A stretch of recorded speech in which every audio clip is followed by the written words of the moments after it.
शुरू करते हैं बेटा। आज हम करेंगे न्यूमेरिकल्स कंटिन्यू। लास्ट टाइम जितने करे थे उससे आगे। मैंने लास्ट क्लास में आपको कुछ कोई न्यूमेरिकल नहीं कराया था, इसके कॉन्सेप्ट्स कंप्लीट किए थे पोटेंशियोमीटर के। और लास्ट टाइम हमने कुछ न्यूमेरिकल्स ऑलरेडी कर लिए थे। रिमेनिंग न्यूमेरिकल्स मैं सारे कर रहा हूं अभी, आपसे साथ साथ करवाऊंगा। बीच पे जो सिमिलर होंगे वो आपसे करवाऊंगा। Let's start with question number 7। First 6 हम ऑलरेडी डिस्कस कर चुके हैं। क्वेश्चन नंबर 7 सारे क्वेश्चंस डिस्कस करेंगे जितने भी होंगे। सेवेंथ क्वेश्चन कह रहा है, आप बुक खोल लीजिए अपने पास, पेज नंबर 49। सेवेंथ क्वेश्चन कह रहा है, in a potentiometer arrangement a cell of EMF 1.2 volts give a balance point at 30। जो जो लाइन पढ़ते जा रहे हो उसकी इंटरप्रिटेशन साथ साथ करते जाओ। एक आपको पोटेंशियोमीटर वायर दी हुई है, आपको बोला 1.2 का सेल बैलेंस पॉइंट देता है 30 सेंटीमीटर पे। जो बैलेंस होता है वो नीचे वाला सेल होता है, बैलेंस पॉइंट होता है देता है 30 सेंटीमीटर पे। The cell is now replaced by another cell of unknown EMF. इस सेल की जगह अब एक और सेल लगा दिया अननोन ईएमएफ का।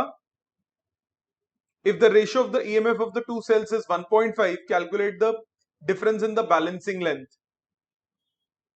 इसकी बैलेंसिंग लेंथ मान ली L। जो ईएमएफ है उसका रेशियो दिया हुआ है 1.5। ईएमएफ का रेशियो दिया है 1.5, तो E अपॉन 1.2 ये दिया है 1.5। हाँ कि ना? ईएमएफ का रेशियो दिया हुआ है E एक अननोन और नोन 1.2, रेशियो दिया है 1.5। E की वैल्यू आ गई 1.5 इंटू 1.2, ये आ गया 1.8 वोल्ट्स। सो इस ईएमएफ के लिए बैलेंसिंग लेंथ कितना होगा? K times balancing length. K की वैल्यू फर्स्ट इक्वेशन से निकाल लो। 1.2 is equal to K times 30। तो K आ गया 1.2 अपॉन 30। यहां पे आ गया 1.2 अपॉन 30 इंटू 1.8 इज L। तो बैलेंसिंग लेंथ आपके पास कितनी आ गई? 45 सेंटीमीटर। हाँ कि ना? बैलेंसिंग लेंथ आपके पास आ गई 45 सेंटीमीटर। क्लियर है सबको? यहां तक सबको समझ में आ गया? Okay, so difference in length कितना हो गया? 45 माइनस 30, आंसर हुआ 15 सेंटीमीटर। अभी आंसर डिफरेंट क्यों आ रहा है? क्योंकि क्वेश्चन में ये स्पेसिफाइड नहीं है, क्वेश्चन में ये स्पेसिफाइड नहीं है कि जो रेशियो है वो फर्स्ट वाला अपॉन सेकंड वाला है 1.5 या सेकंड वाला अपॉन फर्स्ट वाला है। तो दोनों पॉसिबिलिटीज हो सकती है इस क्वेश्चन की। पेपर में आएगा, क्लैरिटी होगी। ऐसा भी हो सकता है कि आपको ये दिया हो 1.2 वोल्ट है 30 सेंटीमीटर, दूसरा अननोन L लेंथ पे। अब 1.2 अपॉन E अगर दिया है 1.5 वोल्ट, ये भी तो हो सकता है। आपको बोला रेशियो इज 1.5, ये थोड़ी ना बोला किसका अपॉन किसका, तो वो क्लैरिटी नहीं है क्वेश्चन में। तो E की वैल्यू कितनी आ जाएगी तब? 12 अपॉन 15, 4345.8 वोल्ट्स। फिर से 1.2 is equal to K times 30। K की value 1.2 upon 30 volt per centimetre, और 0.8 is equal to K times balancing length. L आ गया 20। अब डिफरेंस कितना हो जाएगा? 10 सेंटीमीटर। सो डिपेंड करता है क्वेश्चन पे बेटा। आपको क्वेश्चन में क्लैरिटी नहीं दी है कि रेशियो किसका दिया हुआ है, तो आप अगर पेपर में ऐसा आ जाए तो आप कोई भी एक कर सकते हैं, चॉइस आपकी है। ठीक है, ये बैलेंसिंग लेंथ में के निकाल के कर रहा हूं, आप बिना के भी कर सकते हैं। आप ऐसे भी कर सकते हैं इस क्वेश्चन को। कैसे? E1 upon E2। इस केस में फर्स्ट वाले में मैंने E1 E लिया हुआ है upon E2 is equal to L1 by L2। आप ऐसे भी निकाल सकते हो। इस वाले में balancing length E1 upon E2 is L1 upon L2। ऐसे भी निकाल सकते हो, चॉइस आपकी है, आप के निकाल के करना चाहते हो या E1/E2 is equal to L1/L2 करना चाहते हो। दोनों समझ में आ गए कि डिफरेंस क्या है दोनों में? हाँ जी बच्चों, प्लीज इसको लिख लीजिए और क्वेश्चन नंबर 9 अटेम्प्ट कीजिए, आपके पास 2 मिनट का समय है। 9 देखो, 9 बहुत सिंपल है, डायरेक्ट फॉर्मूला बेस्ड है, इसीलिए आपको दिया करने के लिए मैंने। 9th कह रहा है a cell can be balanced against 110 centimetre and 100 centimetre of the potentiometer wire respectively when in open circuit and when short circuited. Open circuit, short circuit, short circuit का मतलब होता है उसके पैरेलल में एक रेजिस्टेंस बॉक्स कनेक्ट कर दिया, उसने बोला short circuited through a resistance of 10 ओम। अगर सिर्फ शॉर्ट सर्किट होता, या आपके पास सेल है या कोई भी डिवाइस है, शॉर्ट सर्किट करने का मतलब यहां पे कंडक्टर कनेक्ट कर दो। अब उसने बोला short circuited through a resistance of 10 ohms, मतलब डायरेक्ट सर्किट ना वो ना कनेक्ट करो, रेजिस्टेंस बॉक्स कनेक्ट कर दो। तो ये कल की सेकंड एप्लीकेशन वाला केस आ गया। सो व्हेन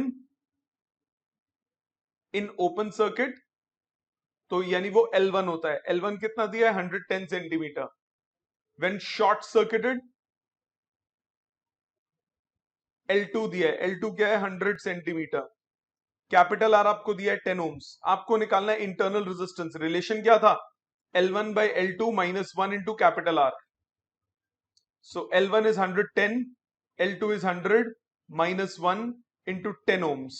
सॉल्व करके आया 10 upon 100 into 10, आंसर आ गया 1 ओम। ठीक है, इजी था। आ जाते हैं क्वेश्चन नंबर 12 पे, ये भी इसी टाइप का ही है। क्वेश्चन 12 ये भी इसी टाइप का ही है, आपके पास 2-3 मिनट का समय है इसको अटेम्प्ट करने का। देखिए 12th, in an experiment with a potentiometer to measure the internal resistance of the cell when the cell in the secondary circuit is shunted by 5 ohm, shunted मतलब parallel, secondary circuit मतलब नीचे वाला circuit, null point is 220। Okay ध्यान दीजिए, ये cell है, galvanometer लगा या नल पॉइंट निकाल रहे हैं, इसमें शंट किया जो रेजिस्टेंस, उसने बोला अगर ये 5 ओम्स है तो नल पॉइंट आता है 220 सेंटीमीटर पे।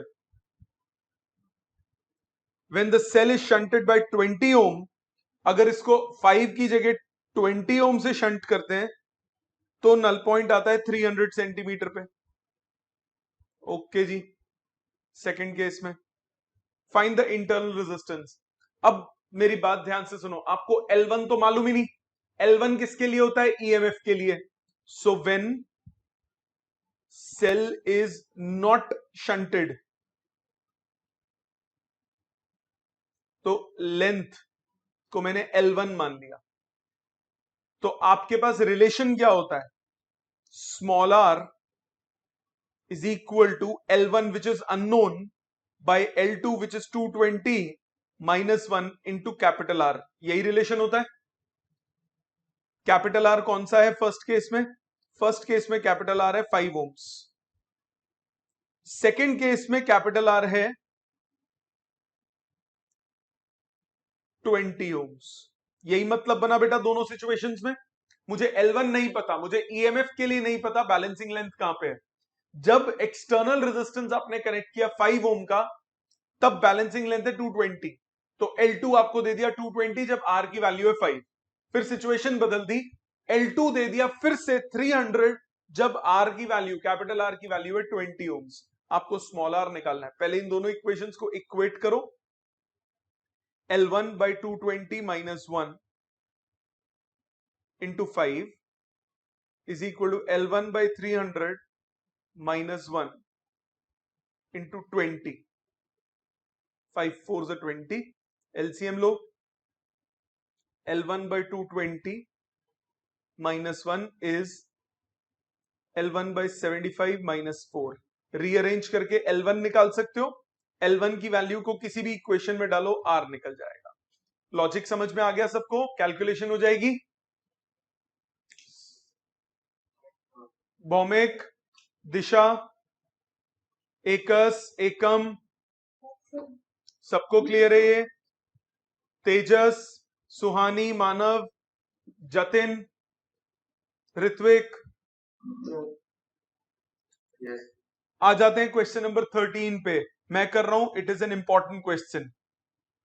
क्वेश्चन 13 पे स्टार लगाइए, इंपॉर्टेंट क्वेश्चन है, कंसेप्चुअली भी और लॉजिकली भी। Length of potentiometer wire is 1200 centimetre. ध्यान दीजिए, ये पोटेंशियोमीटर वायर है, इसकी लेंथ दी है 1200 centimetre and it carries a current of 80 milli ampere. Current इसके पास है 80 मिली एम्पियर। अभी तक हम करंट पहले निकालते थे, इस सिचुएशन में करंट ऑलरेडी गिवन है। सो करंट आपको दिया है 80 milli ampere. For a cell of EMF 4 volt and internal resistance 20 ohm, the null point is found to be 1000। Cell of EMF कहां गया, 4 volt and internal resistance 20 ohms, null point is found to be at 1000। पहले इतनी बात कर लेते हैं। देखो यहां तक सब कुछ दिया हुआ है, ये वायर है ए बी। इतने डाटा से, आगे बाद में देखेंगे, इतने डाटा से आप क्या क्या निकाल सकते हो। सबसे पहले नीचे वाला जो सेल है उसके साथ सीरीज में जितनी मर्जी इंटरनल रेजिस्टेंस हो या एक्सटर्नल रेजिस्टेंस हो, दैट डज नॉट मैटर अगर आप पैरेलल में कोई सर्किट नहीं है तो आप सीधा लिख सकते हो 4 is equal to K times 1000। Yes और नो?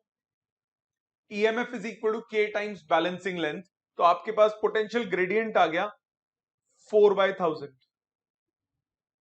1/250 volt per centimetre. इस स्टेप तक कोई डाउट है किसी को? No, no. समझ में आ गया Satish, Shreya? Yes, sir. Okay, so ये हमें पता लग गई भाई ये चीज। अब आ जाते हैं इससे आगे। इससे और क्या क्या निकाल सकते हो? वायर की वोल्टेज निकाल सकते हो। वायर की वोल्टेज होगी के टाइम्स टोटल लेंथ, सो 1/250 times total length. Total length है 1200। 25 से काटो, 25 इंटू 4, फिर 20 बचा, 4.8 वोल्ट्स। ये वायर की पूरी वोल्टेज आ गई। आगे चलते हैं। वायर की वोल्टेज पता है, वायर का करंट पता है, रेजिस्टेंस ऑफ वायर निकल सकता है। पूरी वायर की voltage divided by current. Wire की वोल्टेज है 4.8 और करंट है 80 मिली एम्पियर। ऊपर चला गया 10⁻³ ये आ गया आपका 60 ओम्स वायर की रेजिस्टेंस। क्या यहां तक कोई दिक्कत है किसी को कि मैंने कैसे कैसे निकाला, के निकाला, वायर की रेजिस्टेंस निकाली? आ जाते हैं आगे। If a voltmeter is connected across the cell, आगे के पार्ट पे। अब सेल के अक्रॉस मैंने वोल्ट मीटर कनेक्ट कर दिया, it is basically acting as an external resistance. अब सेल से करंट फ्लो करने लगेगा।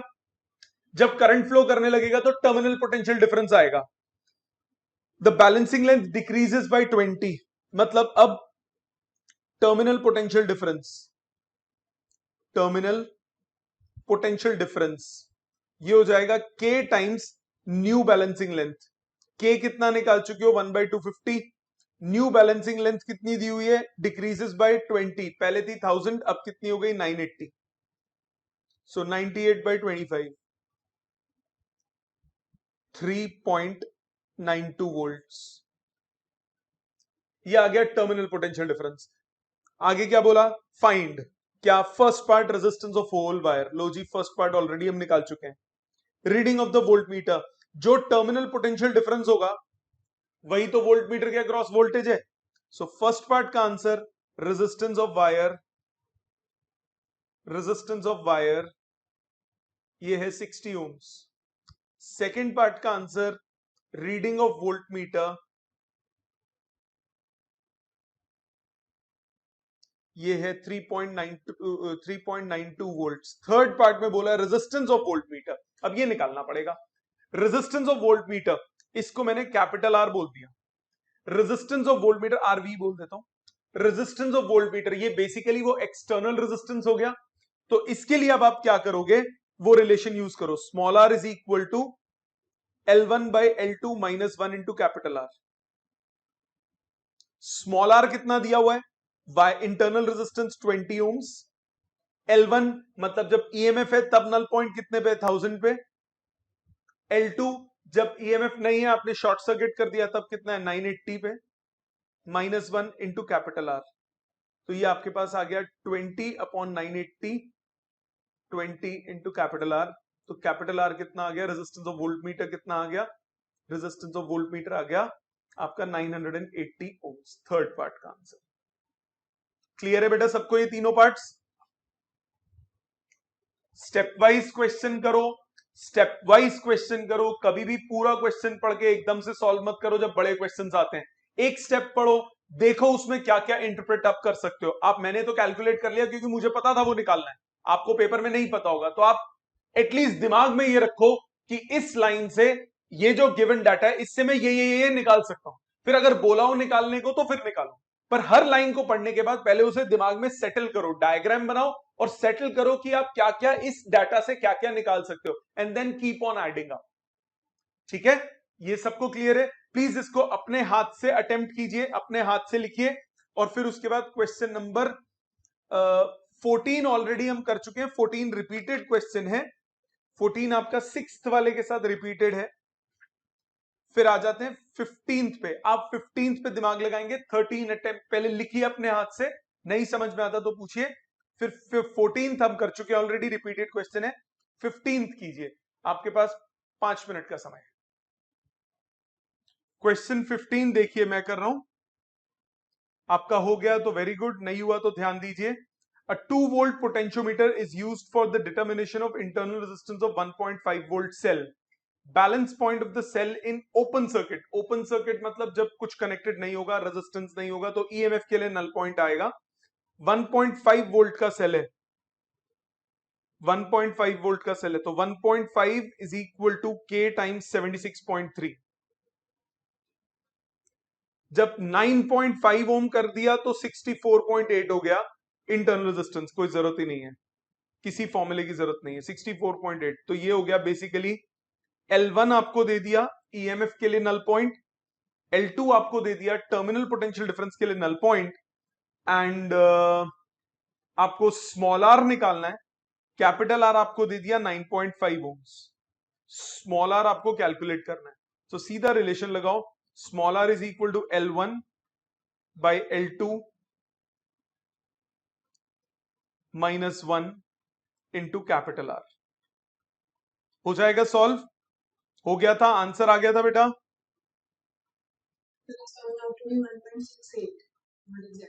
ओके वो चलेगा, वो अप्रोक्सीमेट लिखा है 1.7, पर लॉजिक समझ में आ गया ना सब बच्चों को बेटा? Yes. चेतांशी, दिया, दिलीशा, दिलीशा ने तो बोल दिया, दिशा, एकस, गौरांगी, Yes, sir. ओके। आगे देखिए, क्वेश्चन 16 पे आइए, स्टार लगाइए, वेरी इंपॉर्टेंट लिखिए। एनसीईआरटी का क्वेश्चन है, question number 16। A resistance of capital R ohms draws current from a potentiometer as shown in figure. एक कैपिटल आर ओम का रेजिस्टेंस है, सर्किट आपको क्वेश्चन में गिवन है। इस सर्किट में पहले सर्किट बना लेता हूं, देन वील डिस्कस। ये एक रेजिस्टेंस है बेटा, ए और सी, वायर वही रेजिस्टेंस वाली, टोटल रेजिस्टेंस है आर नॉट। आपको बोला अब नीचे आपने नहीं रेजिस्टेंस लगा दी, अरे बैटरी नहीं लगाई, कोई बैलेंसिंग वोल्टेज नहीं, एक रेजिस्टेंस लगा दी are.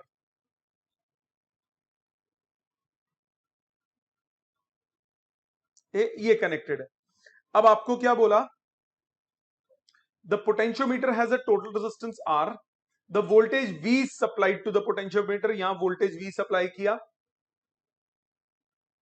Derive the expression for the voltage across R when the sliding contact is in the middle of the potentiometer, बिल्कुल मिडल में, मतलब यहां रेजिस्टेंस हो गई R नॉट बाई 2 ओम्स, यहां रेजिस्टेंस भी हो गई R नॉट बाई 2 ओम्स, यही मतलब बनता है बेटे। अब इसमें पोटेंशियोमीटर का कोई लॉजिक ही नहीं लगेगा, आप खुद सोचो, नीचे बैलेंसिंग वोल्टेज ही नहीं है, तो ये नॉर्मल सीरीज पैरेलल वाला क्वेश्चन सोच के करो। इसको मैंने एक्स पॉइंट मान लिया, मिडिल पॉइंट को। अगर मैं एक्स पॉइंट मान रहा हूं तो मुझे बेसिकली ए और एक्स के बीच में वोल्टेज चाहिए, हां कि ना? Yes, sir. सो अब आप सिंपली क्या करो, ए और एक्स के बीच में नॉर्मल रेजिस्टेंस वाला क्वेश्चन, पहले पैरेलल फिर सीरीज से आर इफेक्टिव निकालो। सो पैरेलल में है ए और एक्स के बीच में आर नॉट बाई टू और आर पैरेलल में है. So 1 by resistance between A X is 1 by R plus 1 by R not by two. 1 by R plus 2 by R naught. Are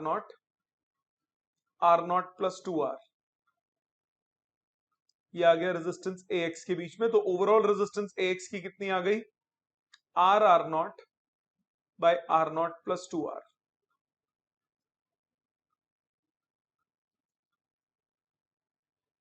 ये आपके पास आ गया रेजिस्टेंस. ठीक है जी. अब इसके आगे आर इफेक्टिव कितना होगा सर्किट का? यही करते हैं ना सीरीज पैरेलल में. आर इफेक्टिव निकालते हैं पहले. आर इफेक्टिव निकालो. वो हो गया रेजिस्टेंस ए एक्स के बीच में प्लस रेजिस्टेंस एक्स सी के बीच में. ए एक्स के बीच में रेजिस्टेंस आप निकाल चुके हो R not upon R not plus 2 R. और एक्स सी के बीच में रेजिस्टेंस है R not by two. LCM लो. Twice of R not plus 2 R. 2 R R not square plus 2 R R not. So ऊपर R not common. 4 R plus R not. Denominator में 2 are not plus 2 are रख लीजिए संभाल के. ये निकालने के बाद अब आप क्या करोगे? करंट निकालोगे. करंट हो जाएगा V by R effective. V नहीं पता. आर इफेक्टिव हो गया R not into 4 R plus R not divided by twice of R not plus 2 R. Current आ गया. करंट निकालने के बाद वोल्टेज निकालना है आपको ए और एक्स के बीच में. ये क्या होगा? Current into resistance between A and X. Current है 2V R not plus 2 R upon R not 4 R plus R not into resistance A और एक्स के बीच में R not upon R not plus 2 R. R not plus 2 R cancel हो जाएगा. Are not cancel हो जाएगा. ये आ गया 2V divided by 2VR divided by 4R plus R naught. समझ में आ गया? खत्म. इजी लगा बेटा? बट बच्चे इस पे गलती क्या करते हैं? पोटेंशियोमीटर सोच के बैलेंसिंग शुरू कर देते हैं. भाई नीचे वोल्टेज कहां है जो बैलेंस कर रहे हो? नीचे नॉर्मल रेजिस्टेंस है तो आपने मिडिल में कनेक्ट कर दिया तो ये सीरीज पैरेलल वाला सिंपल केस बन गया. सबको समझ में आ गया? आकाश, समीप, चेतांशी, दिया, दिलीशा, एकम, एकस, जानवी, रुद्रांश, सतीश, श्रेया, तेजस, नमन, यश, सुहानी, मानव, मधुर. बाकी बच्चों को भी सबको क्लियर है? ठीक है जी. ये है क्वेश्चन नंबर 16. आप इसको कॉपी कीजिए पहले. फिर क्वेश्चन 17 अटेम्प्ट कीजिए. आपके पास 5 मिनट का समय है. देखिए सामने क्वेश्चन नंबर 17. 17 कह रहा है in the figure a long uniform potentiometer wire A B is having a constant potential gradient. मतलब के कांस्टेंट है. ठीक है जी. ये सिचुएशन दी है हमें. ऊपर वाले सर्किट का कुछ नहीं दिया तो इसका मतलब उसका यूज नहीं होगा. आपको क्या बोला? E1 और E2 आपने कनेक्ट किए और डिस्टेंस ऑब्टेन्ड आपको हुए 120 एंड 300. सर्किट गिवन है. ऐसे कनेक्ट किया पहले E1 और E2 को. बाद में आपने ऐसे कनेक्ट किया. जो ऊपर वाला केस है उसमें अपोजिंग बैटरीज कनेक्टेड है. नीचे वाले में सपोर्टिंग है. यस और नो? ऊपर वाले केस में जब 120 सेंटीमीटर बैलेंसिंग लेंथ आ रही है तब दोनों अपोजिंग कनेक्टेड है, उल्टी डायरेक्शन में कनेक्टेड है. और नीचे वाले सर्किट में जो दोनों में सिमिलर पोलैरिटी पे कनेक्टेड है तो उसमें दोनों सपोर्टिव है. तो यानी कि आप लिख सकते हो E1 minus E2 is equal to K times 120. E1 plus E2 is equal to K times 300. Yes और नो? यहां तक कोई डाउट? किसी को कोई दिक्कत? दोनों को ऐड करो. 2E1 is equal to K times 420, तो E1 आ गया K टाइम्स 210। दोनों को सब्ट्रैक्ट करो, 2E2 इज K टाइम्स 180, तो E2 आ गया K टाइम्स 90। देखते हैं क्या निकालना है। Position of the null point for E1, so E1 के लिए नल पॉइंट हो गया 210 सेंटीमीटर। अगर E2 के लिए भी बोला होता तो आंसर होता 90 सेंटीमीटर। एंड तीसरा, और ये सेकंड पार्ट मैंने निकाल दिया, सॉरी। फर्स्ट पार्ट में आपको बोल रहा है फाइंड E1 अपॉन E2। सो फर्स्ट पार्ट में, ये सेकंड पार्ट था, फर्स्ट पार्ट में E1 अपॉन E2 निकालना है। दोनों को डिवाइड करो, के कट गया, 210 बाय 90, 7:3। सेकेंड पार्ट में E1 के लिए नल पॉइंट वो आ गया 210 सेंटीमीटर। थर्ड पार्ट में how is the sensitivity of a potentiometer increased. Sensitivity of a potentiometer can be increased by adding a series resistor. किसी भी पोटेंशियोमीटर की आप सेंसिटिविटी को कैसे बढ़ाते हो, उसमें सीरीज रेजिस्टर को ऐड कर दो तो क्या हो जाता है, पोटेंशियोमीटर की सेंसिटिविटी इंक्रीज हो जाती है। ध्यान है ये बात सबको? Yes, sir. Yes, sir. अगला कीजिए, क्वेश्चन नंबर 18 अटेम्प्ट कीजिए। बिल्कुल ऐसा ही है, 18 अटेम्प्ट कीजिए, फिर 19 अटेम्प्ट कीजिए, और फिर 20 अटेम्प्ट कीजिए। आपके पास 5 मिनट का समय है तीनों अटेम्प्ट करने का, 18, 19 एंड 20। देखते हैं 18th क्या कह रहा है। 18th कहता है, वही सिमिलर क्वेश्चन है जैसे ऊपर वाला था। दो सेल्स इस तरह से कनेक्टेड हैं और दूसरी सिचुएशन में ऐसे कनेक्टेड है। उल्टा बना गया, पहले रिवर्स पोलैरिटी में है, फिर सिमिलर पोलैरिटी में। रिवर्स पोलैरिटी में 250 और सिमिलर पोलैरिटी में 400। सो क्या करोगे, E1 E2, ये E1 है, ये E2 है। E1 plus E2 is K times 400, E1 minus E2 is equal to K times 250। Add करो, 2E1 आ गया K टाइम्स 650, और सब्ट्रैक्ट करो, 2E2 आ गया K टाइम्स 150। आपको रेशियो निकालना है, डिवाइड कर दो। सो E1 by E2, 2E1 by 2E2, 2 cut जाएगा, इस K times 650 upon K times 150। सो K कट गया, 13 बाई 3। सो 13:3 रेशियो आ गया। इजी था 18th। 19 देखो, 19 जैसा अभी पहले किया था वैसे ही है। The length of the potentiometer wire is 600 centimetre. एक पोटेंशियोमीटर वायर है, उसकी लेंथ है 600 centimetre, and it carries a current of 40 milliampere. Cell of EMF 2 volt and its resistance 10 ohm is found to be balanced at 500. EMF दी है 2 volt, internal resistance 10 ohms, found to be balanced at 500.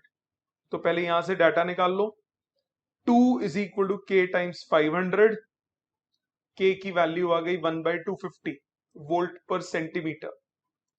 फिर इससे wire की voltage आ जाएगी, voltage of AB, वो जाएगा K times total length, सो 1/250 times 600, 12/5, 2.4 volt.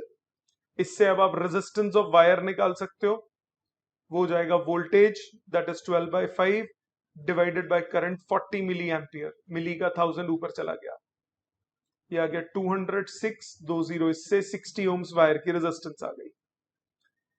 आपको resistance निकालना था, उसके बाद आपने वोल्ट मीटर कनेक्ट कर दिया, तो balancing length gets reduced by 10, तो वोल्ट मीटर हो गया V is equal to K times balancing length 490।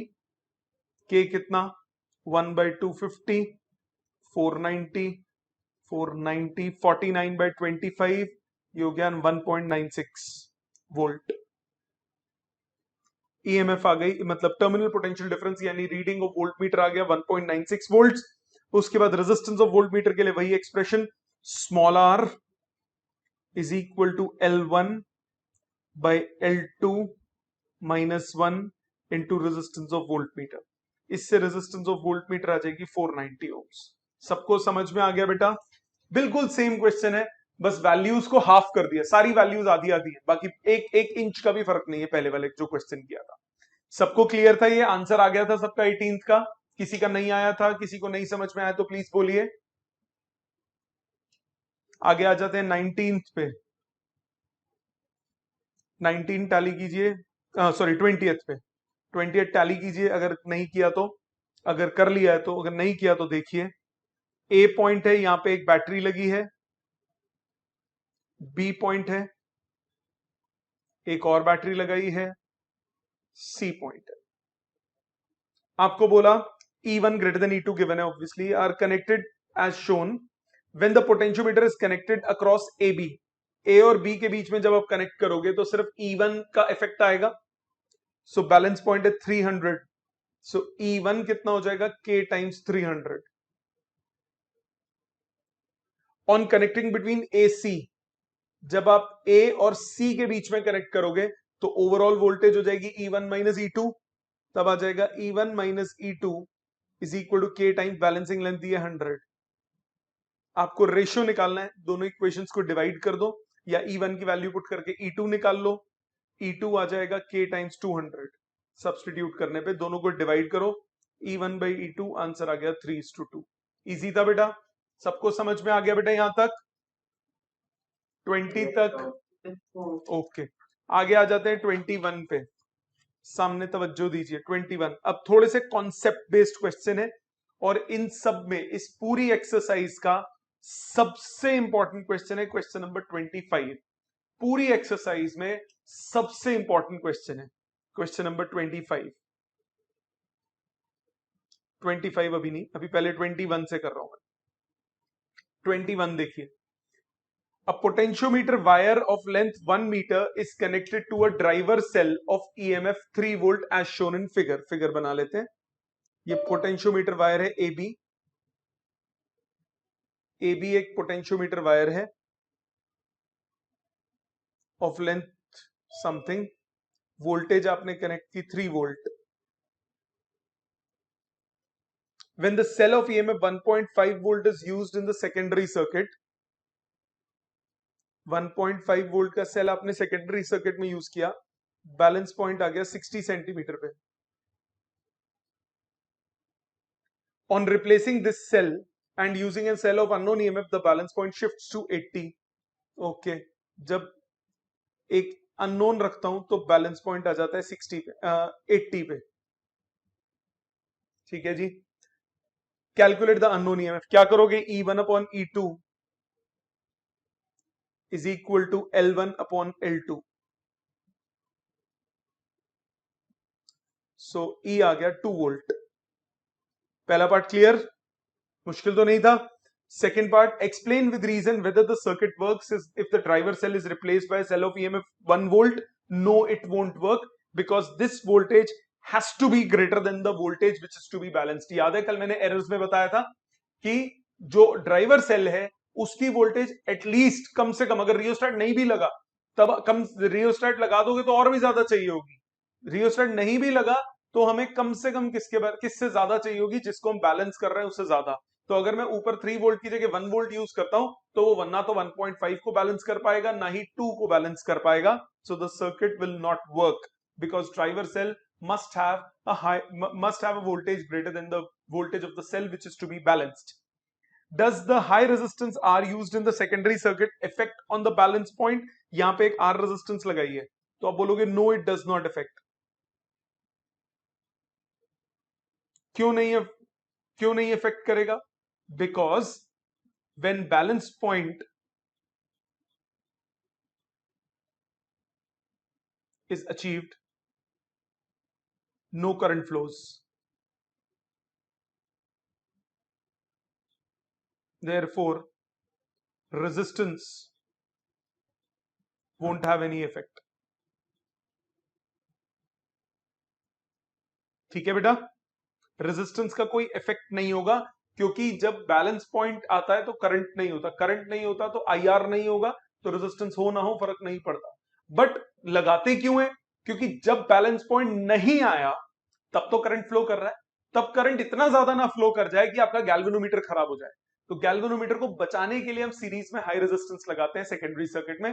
Balance point से उसका कोई लेना देना नहीं है, उसका कोई यूज नहीं होता।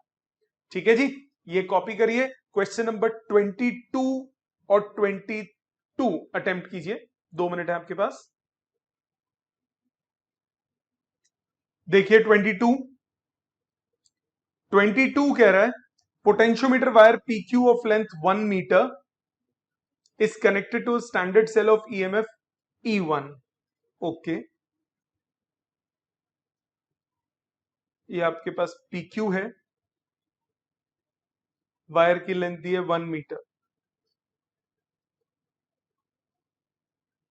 E1 के साथ आपने कनेक्ट कर दिया, तो पूरी पूरी वोल्टेज वायर के क्रॉस आ गई, क्योंकि पैरेलल में कुछ लग और सीरीज में कुछ रेजिस्टेंस वगैरह है नहीं। Another cell E2 of 1.02 volt is connected as shown. Okay ji,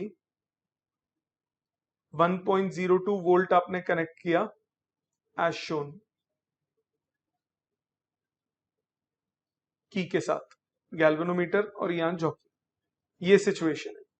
okay, when S is open, अब एक सिंपल बात, एस चाहे ओपन हो चाहे क्लोज हो, अगर एस ओपन है तो ये सर्किट नीचे वाला ऐसा बन जाएगा, ये ओपन में होगा, नीचे कोई ब्रांच नहीं है। अगर अगर की क्लोज्ड है तो ये ऐसा बन जाएगा, क्योंकि तब रेजिस्टेंस को बाईपास करने के लिए कंडक्टर आ गया, तो जो भी करंट होगा वो इस कंडक्टर से पास हो जाएगा, इस रेजिस्टेंस का कोई रोल नहीं है। इसको बोलते हैं शॉर्ट सर्किट होना। शॉर्ट सर्किट का मतलब क्या होता है, दोनों पॉइंट्स के क्रॉस कंडक्टर कनेक्ट हो जाना। कंडक्टर कनेक्ट होने से क्या होता है, दोनों पॉइंट सेम पोटेंशियल पे आ जाते हैं, तो रेजिस्टेंस में से कोई करंट पास नहीं होता, इसको हम बोलते हैं शॉर्ट सर्किटिंग। तो ये शॉर्ट सर्किट होते ही resistance out of the circuit हो गया। इन एनी केस, क्या ये सीरीज रेजिस्टर नल पॉइंट पे इफेक्ट करता है? तो फिर कोई इफेक्ट होगा ही नहीं, चाहे की को खोलो चाहे बंद करो, नल पॉइंट पे कोई फर्क नहीं पड़ेगा। When switch S is opened, the balance point is at 51 centimeter. Calculate the potential gradient. तो 1.02 is equal to K times 51.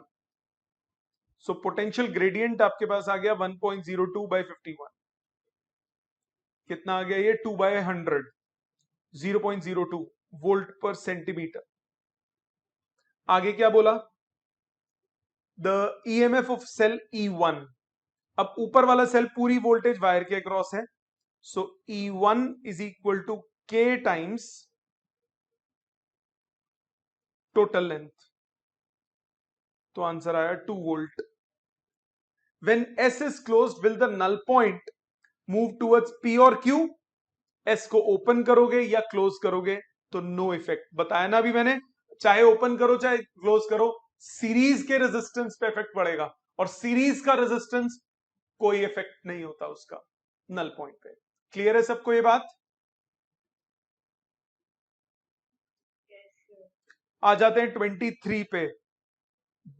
Very important question for your conceptual point of view, बहुत आता है एग्जाम में, बहुत आता है एग्जाम में, ध्यान दीजिए। इन द पोटेंशियोमीटर सर्किट, मैं पहले सर्किट बना देता हूं आपको। ये एक P वोल्टेज दी है, एक वेरिएबल रेजिस्टर दिया हुआ है, ये रेजिस्टेंस के ऊपर एरो लगाने का मतलब वेरिएबल रेजिस्टेंस, इसको आप चेंज कर सकते हो जैसे रियोस्टाट होता है।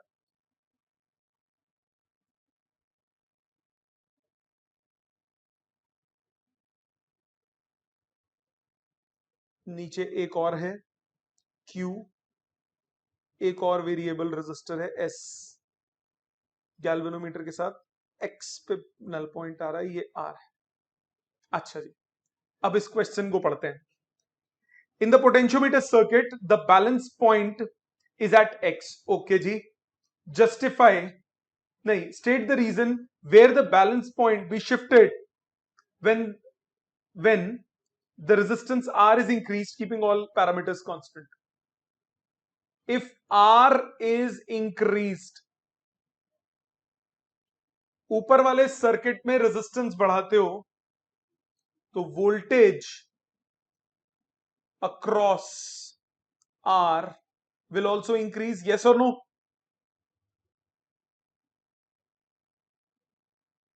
Which implies voltage across potentiometer wire decreases. अगर रेजिस्टेंस पे वोल्टेज बढ़ रही है, सीरीज में वोल्टेज डिवाइड होती है, तो कैपिटल आर में अगर रेजिस्टेंस बढ़ रही है तो वायर के अक्रॉस कैपिटल आर की वोल्टेज अगर बढ़ रही है तो वायर की वोल्टेज क्या हो जाएगी? कम, क्योंकि डिवाइड होनी होती है. अब वायर की वोल्टेज कम होने से balance point shifts towards B. आप कहोगे सर कैसे? जरा दिमाग से सोचो. ये वायर थी, लेट्स सपोज, मैं नंबर से समझाता हूं ज्यादा अच्छा समझ में आएगा. 3 वोल्ट की वायर थी. पहले ए बी के क्रॉस 3 वोल्ट था. 0 1 2 और यहां 3 बराबर बराबर नहीं हुए. 1 2 3. सपोज आपके पास सेल 1 वोल्ट का है नीचे, तो बैलेंस पॉइंट यहां आएगा. अब क्या किया मैंने, इस वायर यही है, वोल्टेज इस वायर की कम होके 2 वोल्ट रह गई, तो अब 1 इधर बीच में शिफ्ट होगा, तो अब balance point right side shift हो जाएगा कि नहीं हो जाएगा? हाँ कि ना? Yes, sir. So balance point shift हो जाएगा टूवर्ड्स बी अगर आप वायर के क्रॉस वोल्टेज कम कर देते हो. Second part, cell resistance S is increase keeping R constant. S को अगर आप चेंज करते हो, तो क्या कोई इफेक्ट पड़ेगा? ये तो नीचे वाले सर्किट का रेजिस्टेंस है ना सीरीज में, तो इससे कोई इफेक्ट नहीं होगा. No effect on balance point.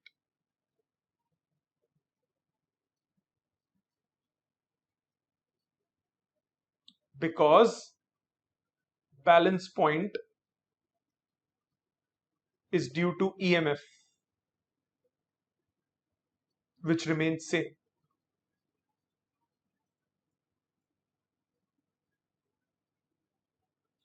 Third part,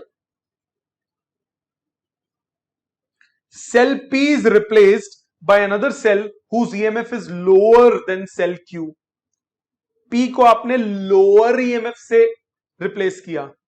If P is replaced by a cell whose EMF is lower than Q,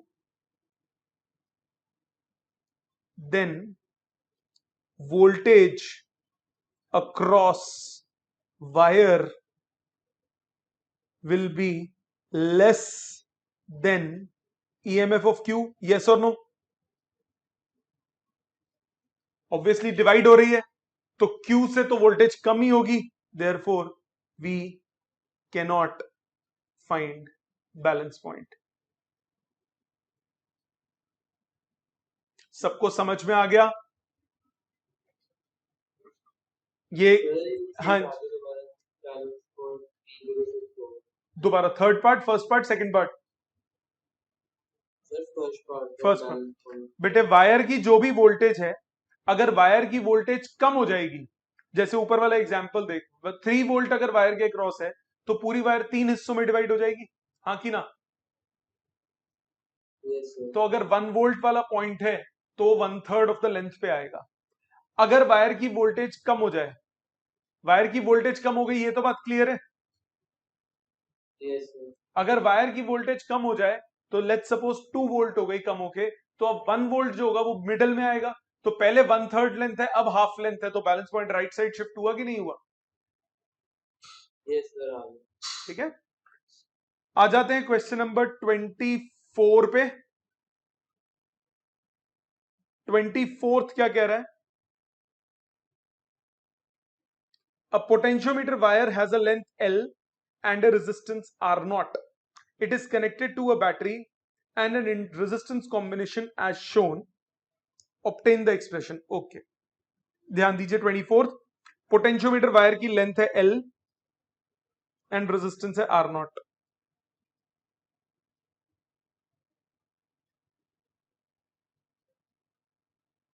पहले सर्किट बना लेते हैं जो गिवन है।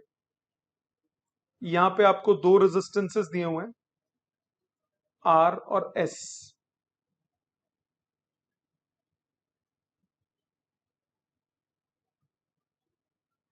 ये दिया है ई, तो यहां है की। ठीक है। It is connected to a battery and resistance combination, obtain the expression for potential drop per unit length. मतलब के की वैल्यू निकालनी है। बड़ा सिंपल, पहले नॉर्मली सर्किट सॉल्व करो। आर इफेक्टिव कितना हो जाएगा, आर और एस का parallel combination in series with R not, तो R S plus R not plus R not S upon R plus S. ये सर्किट की आ गई इफेक्टिव रेजिस्टेंस। करंट निकालोगे, total voltage upon total resistance.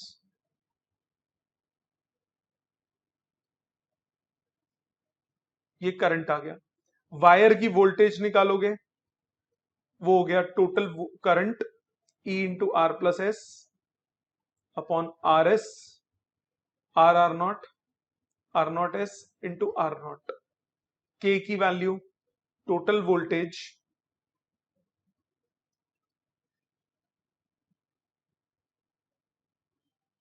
Divided by total length. खत्म। पहला part तो clear है सबको, के निकालना।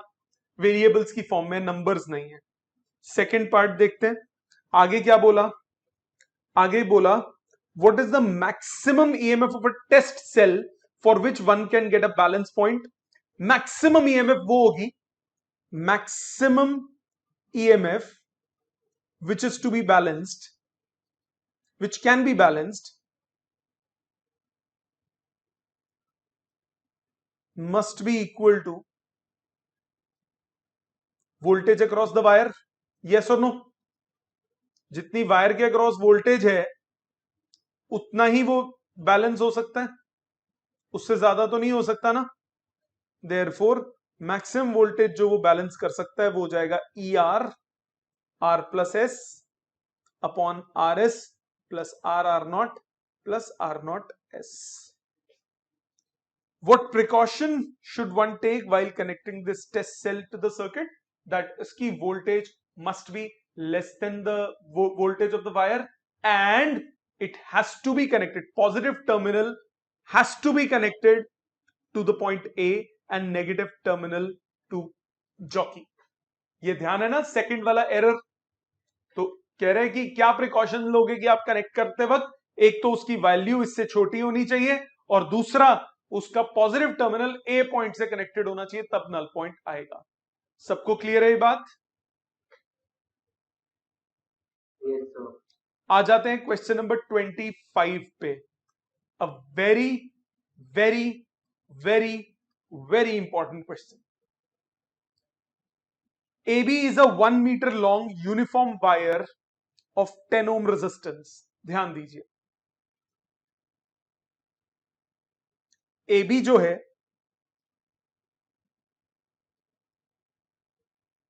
ये 1 मीटर लॉन्ग 10 ओम रेजिस्टेंस की वायर है। The other data is shown in figure. ये दिया है आपको 2 वोल्ट, साथ में रेजिस्टेंस दिया है 15 ओम्स। ऊपर वाले सर्किट का सब कुछ दिया है, के निकल सकता है, निकाल लेते हैं पहले, फिर नीचे वाले पे आएंगे। Current I is equal to total voltage upon total resistance 2/25 ampere. Voltage across wire वो हो जाएगा current into resistance of wire. Current है 2/25, रेजिस्टेंस ऑफ वायर है 10 ओम्स, ये आ गया 4/5 वोल्ट। के की value total voltage upon total length 4/500 volt per centimetre. ठीक है, पहला पार्ट तो सबको समझ में आ गया होगा, ये तो अभी तक हम सब क्वेश्चंस में कर रहे थे। खेल है सेकंड पार्ट में। अब इसमें जो नीचे सर्किट दिया है ना वो थोड़ा अलग सा है, उसमें सिर्फ सीरीज कॉम्बिनेशन नहीं है, पैरेलल भी है। ध्यान दें, उसमें सिचुएशन कुछ ऐसी दी हुई है।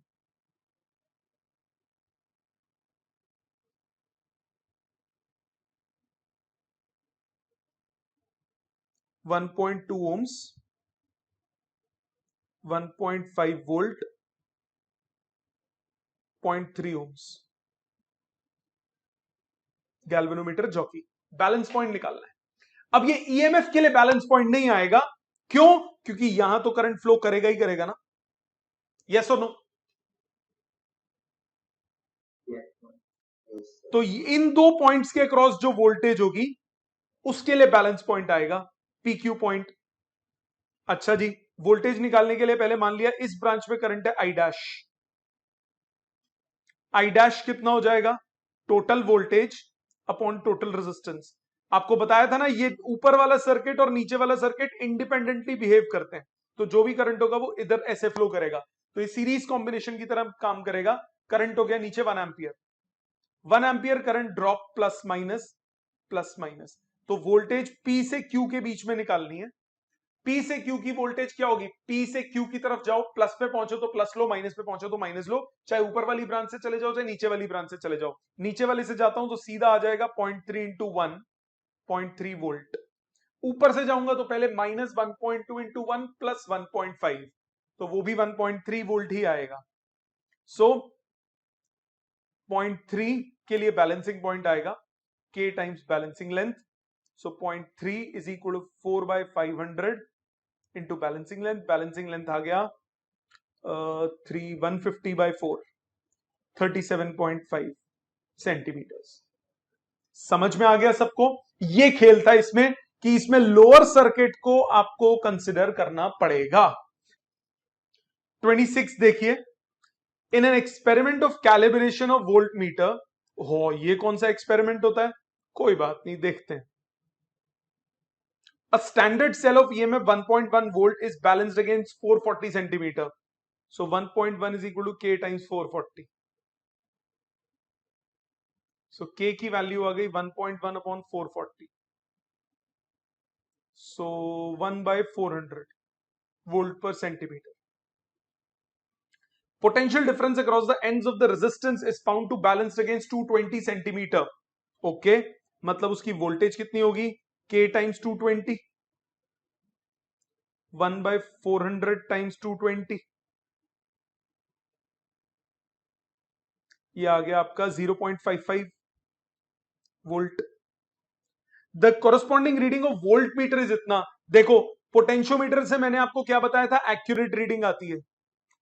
पोटेंशियोमीटर से एक्यूरेट रीडिंग आ गई 0.55। Reading of volt meter question में कितनी दी हुई है? 0.5 वोल्ट। तो एरर कितना हुआ? Actual observed minus actual minus 0.05 volt. खत्म। क्वेश्चन देखने में कितना घातक सा था ना, पर है कितना फुद्दू सा। आपको क्या बोला? आपको बोला कि 1.1 वोल्ट 440 पे बैलेंस हो रहा है, तो 1.1 is equal to K times 440। अब रेजिस्टेंस के अक्रॉस वोल्टेज जो है वो अगर मैं बैलेंसिंग लेंथ करता हूं, वोल्ट मीटर से पोटेंशियोमीटर से निकालता हूं, तो उसने बोला वो 220 सेंटीमीटर पे बैलेंस हो रही है, तो V is equal to K times the length. तो यानी उसके अक्रॉस जो वोल्टेज है वो मेरे पास आ गई 0.55 वोल्ट। जो पोटेंशियोमीटर है उससे एक्यूरेट रीडिंग आती है because it does not draw current from the circuit, तो उसकी एक्चुअल रीडिंग हो गई 0.55 वोल्ट। बट वोल्ट मीटर से जब हम कनेक्ट करते हैं तो वोल्ट मीटर करंट ड्रॉ कर लेता है, तो थोड़ा एरर आ जाता है, तो उसकी रीडिंग दी हुई है 0.5, तो एरर कितना हुआ? दोनों का डिफरेंस। ठीक, आ जाते हैं क्वेश्चन 27 पे। Now 27 is a wrong question, but I will do with the wrong method. Reason, ये एनसीईआरटी का क्वेश्चन है, एनसीईआरटी में गलत है ये क्वेश्चन। नई है जो एनसीईआरटी प्रिंट हो रही है उनमें ये क्वेश्चन रिमूव कर दिया गया है, बट पुरानी एनसीईआरटी में अभी भी है। कुछ स्कूल्स के टीचर अभी भी इसको टेस्ट की फॉर्म में दे देते हैं, बट ये क्वेश्चन गलत है and I will prove it कि ये गलत क्यों है। देखिए क्वेश्चन कह रहा है, figure shows a potentiometer circuit for comparison of two resistances. दो रेजिस्टेंस कंपैरिजन करने के लिए एक पोटेंशियोमीटर सर्किट दिया हुआ है। ये सर्किट है, यहां वोल्टेज दी है, इस तरह से दो रेजिस्टेंसेस दिए हैं दो कीज के साथ।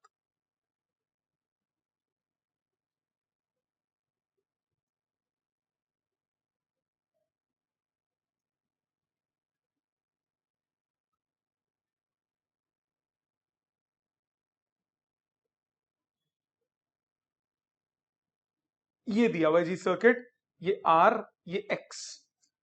The balance point with standard resistance 10 ohms, ये 10 ohms दिया है, ये X ohms है।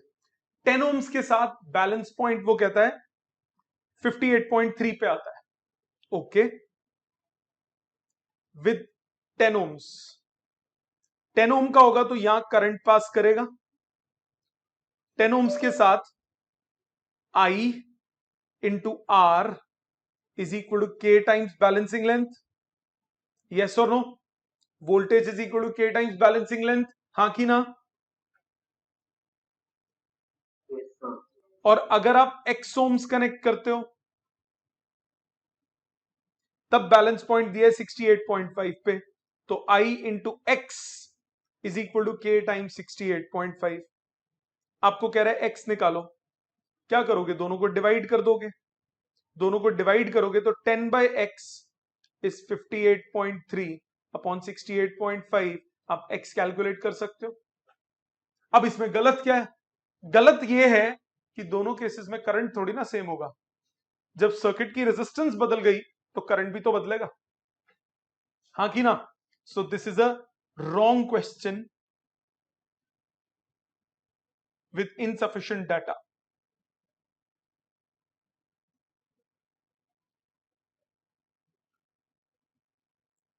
But since it is there in NCERT, मैंने आपको क्वेश्चन दिया है और एनसीईआरटी ने इसी गलत मेथड से सॉल्व किया हुआ है। समझ में आ गया कि क्यों गलत है? क्योंकि आप खुद सोचो, जब यहां करंट पास करेगा तो वो 10 ओम का इफेक्ट होगा उसमें, जब नीचे वाली ब्रांच में पास करेगा तो उसमें एक्स ओम का इफेक्ट होगा ना। जब एक्स ओम का इफेक्ट हुआ तो करंट तो चेंज हो जाएगा। एक्चुअल सर्किट क्या होता है रेजिस्टेंस कंपैरिजन करने का, वो है क्वेश्चन नंबर 28। ये सीबीएसई सैंपल पेपर का क्वेश्चन है, question 28, a very important question for this year board exam. Circuit बना देता हूं पहले। आपको ऊपर एक पोटेंशियोमीटर वायर दी है, बाकी ऊपर स्टैंडर्ड सर्किट है। एक बैटरी, रियोस्टैट की,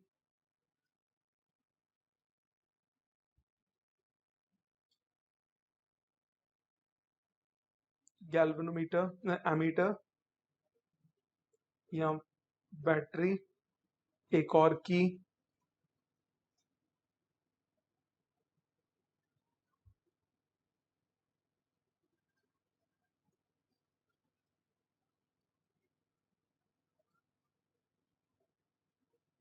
वन टू थ्री, ऐसे दिया हुआ है। अच्छा जी, वैल्यूज भी देखते हैं। Potentiometer setup is shown, potential gradient, लो जी आधा काम तो उसी ने कर दिया। के की वैल्यू दी हुई है वोल्ट पर सेंटीमीटर। आगे क्या बोला? Ammeter present in the circuit reach 0.9, लो जी और काम कर दिया उसने। यहां पे जो करंट है ये 0.1 एम्पियर मेजर करता है, तो ये तो करंट कांस्टेंट रहेगा ना, हाँ कि ना? नीचे वाले सर्किट में, इसमें तो दोनों सीरीज में है ना, तो ये तो करंट कांस्टेंट रहेगा। The balance point when the key is between the terminals 1 and 2, when 1 and 2 are connected, जब 1 and 2 को कनेक्ट करोगे तब, ये R है ये X है, तब वोल्टेज किसके अक्रॉस होगी? R के अक्रॉस, यस और नो?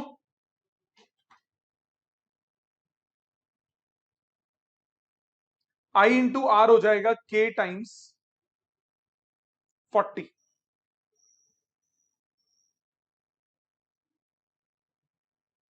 जब 1 and 3 पे कनेक्ट करोगे तब वोल्टेज इस पूरे के अक्रॉस होगी कि नहीं होगी? So when 1 and 3 are connected, then voltage which is IR, current into resistance हो गया R plus X। अब in this situation current is constant, will be K times, कितना लेंथ है? 400, नहीं 100। आपको कह रहा है X और R निकालो, बहुत सिंपल बात है, सब कुछ डाटा गिवन है। आपको K पता है और आपको I पता है, तो आप वो निकाल सकते हो, R निकाल सकते हो फर्स्ट इक्वेशन से। फर्स्ट इक्वेशन में करंट दिया है 0.1, रेजिस्टेंस नहीं पता, के पता है 0.025, आर है 40, सॉरी ये है 40, तो आर आपके पास आ गया 0.25 इंटू 4 अपॉइंट 0.1, ऊपर 1 अपॉन 0.1, ये आ गया 10 ohms. Second, using second equation, 0.1 into 10 plus x is 0.025 into 100. So 10 plus x आपके पास आ गया 2.5, ये आ गया 25, x आ गया 15 ohms. समझ में आया? And that is the end of it. अब एक बात आपको ध्यान रखनी है, आपको बाय नेक्स्ट क्लास क्या करना है, आपको बाय नेक्स्ट क्लास ये पूरी एक्सरसाइज लिख के प्रॉपर फॉर्मेट में मेरे को पीडीएफ सेंड करनी है. ये सारे क्वेश्चंस, क्वेश्चन नंबर 1 से लेकर क्वेश्चन नंबर 28 तक दोबारा करने हैं अपने हाथ से, पूरा पोटेंशियोमीटर अच्छे से प्रिपेयर करना है और ये करके आपको मेरे को सेंड करना है बाय नेक्स्ट क्लास. ये पीडीएफ मुझे बाय नेक्स्ट क्लास सेंड करनी है. ठीक है जी, थैंक यू वेरी मच.